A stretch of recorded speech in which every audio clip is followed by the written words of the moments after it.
New York City Mayor Bill de Blasio might be on his way out, but he plans to take fall sports with him. I guess this morning he tweeted out new guidelines for athletes threatening students who haven't been vaccinated. Get this. Say, you have to have the COVID-19 vaccine shot required for all students and staff participating in any, quote, high-risk public school athletic league sports this year. Now, these athletes already lost last year to COVID, and now it looks like they could have another season stolen from them. But this COVID craziness, it's not exclusive to the Big Apple. Washington State is going even a step further. They're requiring all teachers and staff in the state to be vaccinated or risk being fired. When's this madness going to stop?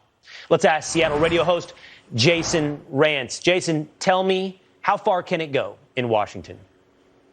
I mean, we're going to find out. This was not you might get fired if you don't get vaccinated, which, by the way, is for all staff in all public and private schools.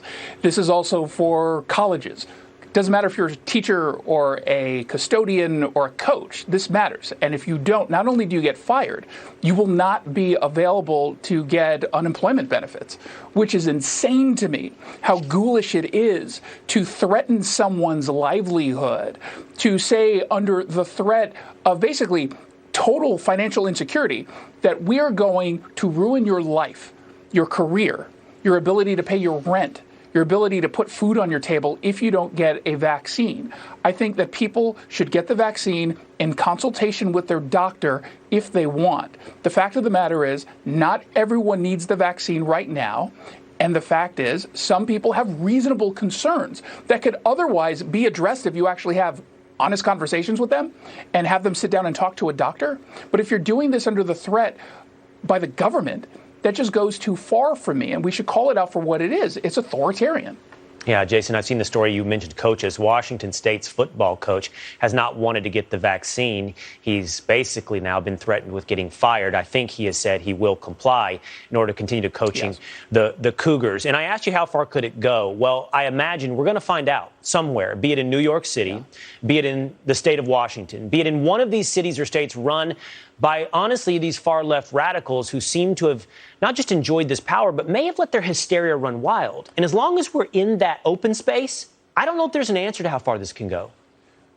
No, and I think you're right. I mean, the threat to our freedoms right now, our bodily and medical autonomy, is greater than COVID. And I don't say that because COVID isn't serious. It is, especially for older people and those who have an underlying health condition. However, we have vaccines. We have incredible therapeutics. You've been talking about some of them this week. Yes. We have a COVID death rate of around 1.5% or so nationwide, and that's likely higher than the reality. And it's much different when you look at people with pre-existing health conditions or the elderly. We can beat COVID. We will beat COVID. But when you give away some of your freedoms, they're not easy to just take back, and they don't just come back on their own. And that's why I think there should be some reasonable and civil pushback to some of these mandates. This is one thing to do now versus a year ago, a year and a half ago, where at that point we didn't really know everything that we currently know, nor do we have all those tools to help. And I think that that's an important piece of context here. All right, Jason Rantz telling us exactly how it's going down in the state of Washington. It's always good to see you, Jason. Thank you. Thanks, Will. Let's stay on the topic of foolish